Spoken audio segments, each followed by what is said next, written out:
in 2018, my biological mother passed away, Medavina Parza. She's so beautiful.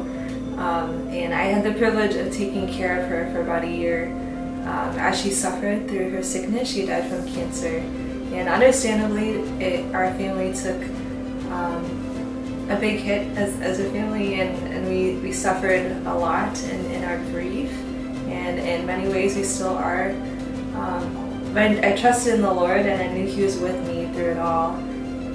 But I didn't know that there was a lot of sadness and a lot of woundedness still there until I entered the convent with our sisters. So in 2020, the year that COVID hit, so I entered the convent the year that COVID hit, and Jesus just let me encounter Him in my woundedness that year in a profound way, especially with grieving over my mom and her passing.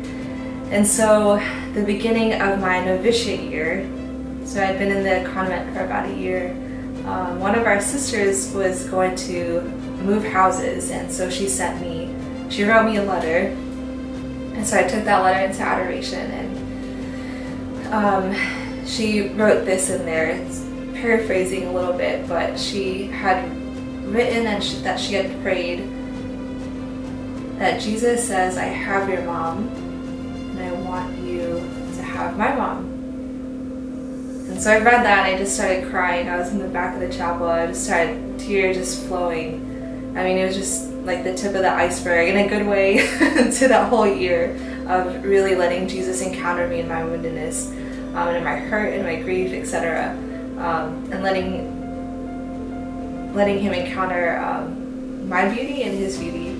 So I just kept crying after reading that, and after some time I picked myself up a little bit, and I just prayed this prayer that I prayed for many years up until that point, since making my Marian consecration.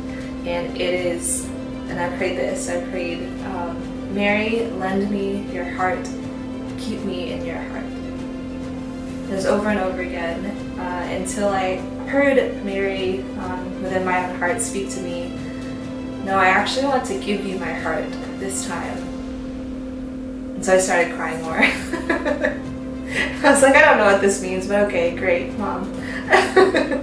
So, and then that was it, and I left it at that. But it was such a powerful experience of Mary and her motherhood that I'd never felt before up until that moment. And just praying about my name, I really didn't know how that worked in our community. Just every now and then asking Jesus, like, well, what do you call me? And what does this look like? Like when I make vows, and like, what do you call me? What's my name? And it was never a clear answer until Mother Jeanette, our novice mistress, just out of the blue when I was a postulant, she just goes like, ¿Dónde está corazón de María? Like, hermana corazón de María. Like, where is Sister Heart of Mary?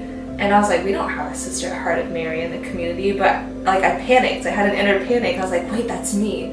Without knowing that was my name, that makes sense. And then she goes, oh, you, I want you. And I was just a postulant, so I was internally freaking out. But I remember that moment very specifically.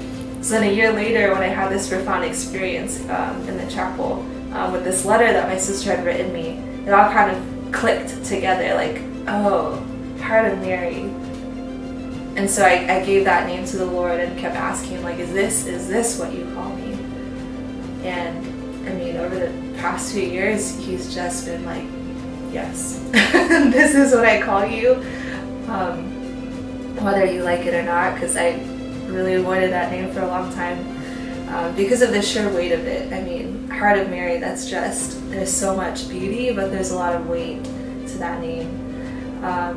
But just with different prayer experiences that I've had with Him in the Eucharist and with other people, the Lord has just confirmed over and over again that He has given me His mother's heart,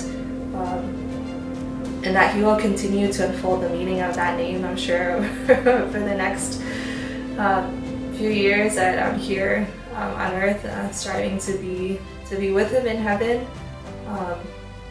So that's why I believe that He has given me. It's a name that I've fought against, and it's also a name that I fully come to accept and to love. I have a deeper relationship now than I've ever had with Our Lady, and that's just such a gift and a blessing. So I ask any of you who are watching just to pray for me, that I continue and persevere in my vocation, especially with this name, and that I pray for all of you to be within the heart of Mary this day.